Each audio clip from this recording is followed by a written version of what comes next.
Ladies and gentlemen, out east, there is a hurricane. It is going through capitals. It is going through islands. It is leaving nothing in its path. If you don't know what I'm referring to, I am talking about the Carolina Hurricanes. They are on a roll right now. My name is Randy Dillon. I'm going to give you an update on what's happening so far in the second round of the Stanley Cup Playoffs. The big thing is the Carolina Hurricanes have punched their ticket after sweeping the Islanders in round 2. They are going to the Eastern Conference Final for the first time since 2009. That was the last time they made the playoffs. You gotta give a lot of credit to the Carolina Hurricanes. A lot of people thought, you know what, they made the playoffs. They're happy to be there, gained some experience and all that. But they have just been resilient and tough. They are getting the job done. And I believe they are defining what playoff hockey is all about and to win a championship. Guys go down with injury. Guys like Shefnikov, Ferland, Martinook has been in and out of the lineup. Other guys step up. Especially this round, Justin Williams with such a big impact in this series.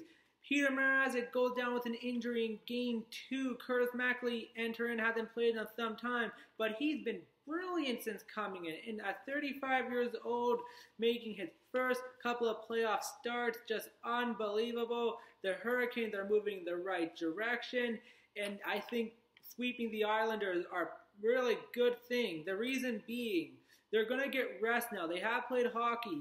They've banged up, but this rest will go a long way. Guys are going to be getting healthier. They'll get some practice in. So a big contributor, I think, if you can get the second round of the playoff done early or even the third round, big push, I think, because you get to rest. You get ready.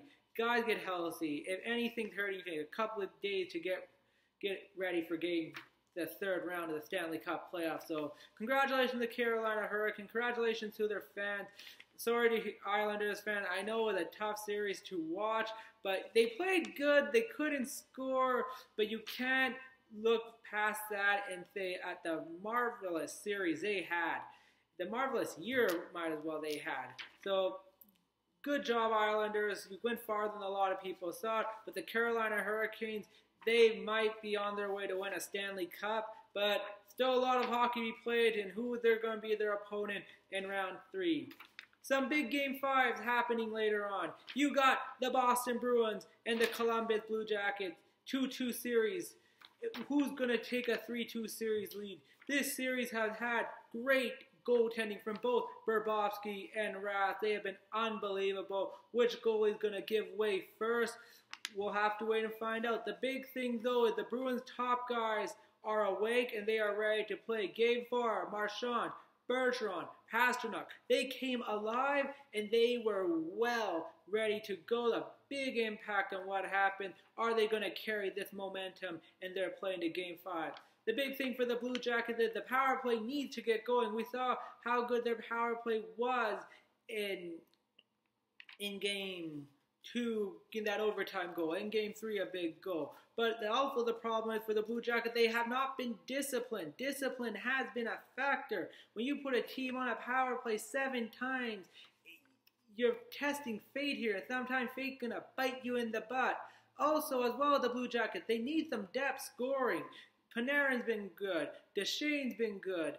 Dubois has been good.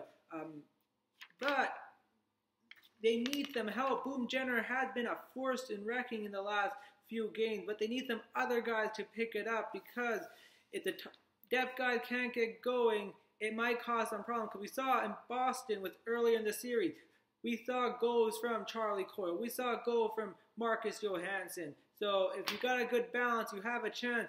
But the Blue Jackets don't get that depth scoring, not going to look good. But we'll see what happens in Game 5. Another series that is tied 2-2 apiece is the San Jose Sharks and the Colorado Avalanche. A back-and-forth series this has been. It's really been the coming out story for Nathan MacKinnon these playoffs. He has been brilliant. The play has been amazing. You can say he's playing as good possibly as Connor McDavid does in the regular season. So Nathan MacKinnon finally getting some recognition in the way he played. It has been a back-and-forth series. I think a lot of it has to do with the goaltending. Philip Grubauer has been spectacular for the Avalanche. Marta Jones has been good as well. We see Brent Burns being noticeable. But for the Sharks, though, still no Joe Pavelski. You got to wonder, what would the difference be if Joe Pavelski was playing? Pete DeBoer has said he will play, he will play, he will play in this series. You're in Game 5 now. If you go down 3 games to 2, does he play in Game 6? If you're up, does he not play? So we'll see what happens with Pavelski. Other thing, though, for the Sharks, though, they need some help from their other guys. Where is Evander Kane? He has been very quiet. I know he did get a goal in Game 1, but he hasn't really been noticeable. Maybe he's being not noticeable in other reasons. I'm not too sure. But the Sharks do need some help from them other guys. We've seen some great play from Logan Couture, Timo Meier. Brent Burns have been a beast in this series. We've seen the good and bad in Game 4. We'll see what happens. Power play, special teams are going to be the difference.